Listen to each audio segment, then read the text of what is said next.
సినిమాలు టీవీ ఇండస్ట్రీలో లైంగిక వేధింపులు కాస్టింగ్ కౌచ్ లాంటివి సాధారణంగా మారిపోయాయి. ఇలాంటిది వారానికో వ్యవహారం బయటకొస్తోంది. ఇండస్ట్రీలు మార్చేమో కానీ అన్ని చోట్ల ఈ దుర్మార్గం ఉంది.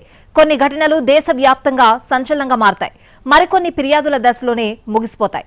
ఈ మధ్య తెలుగు టీవీ ఇండస్ట్రీలోనూ ఇలాంటి విషయాలు బయటపడుతున్నాయి. తాజాగా ఓ నటిపై లైంగిక వేధింపులకు పాల్పడిన ఓ యువకుడు కటకటాల పాలయ్యాడు. సాధారణంగా మహిళలకు పని ప్రదేశాలలో రక్షణ లేదు అనే విషయం అందరికీ తెలిసిందే. అన్ని విషయాలు అందరికీ తెలిసినా జరగాల్సినవి మాత్రం జరిగిపోతున్నాయి.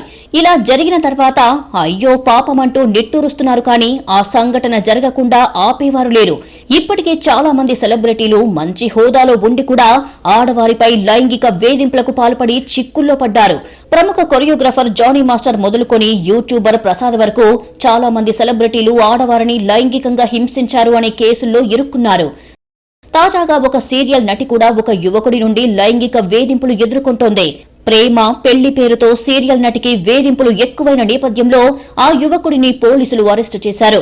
శ్రావణ సంధ్య అనే సీరియల్లో నటిస్తున్న నటిని అదే యూనిట్ లో పనిచేస్తున్న బత్తుల ఫణితేజ అనే యువకుడు వేధిస్తున్నాడట. గత కొన్ని రోజులుగా పెళ్లి చేసుకోవాలని ఆమెను హింసిస్తున్నాడట. దీంతో ఆ నటి జూబ్లీహిల్స్ పోలీస్ స్టేషన్లో ఫిర్యాదు చేసింది. పశ్చిమ గోదావరి జిల్లాకు చెందిన ఆ మహిళ యూసుఫ్గూడ ప్రాంతంలో తన పిల్లలతో కలిసి ఉంటుంది. సెప్టెంబర్లో సీరియల్లో పనిచేస్తున్న సమయంలో బత్తుల ఫణితేజ అనే వ్యక్తితో ఏర్పడిన పరిచయం స్నేహంగా మారింది. అతను కూడా నటుడిగానే పనిచేస్తున్నాడు.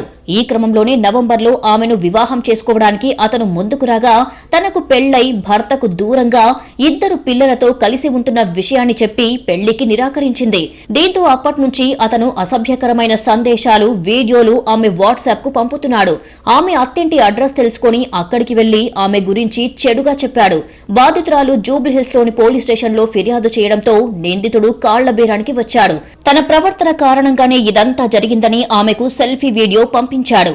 మా అమ్మకి చెప్పా, ఇలా ఫ్రెండ్ని ఇలా అన్నాను, అదన్నాను, ఇదన్నాను అని చెప్తే మా అమ్మ నన్ను బండబూతులు తిట్టింది.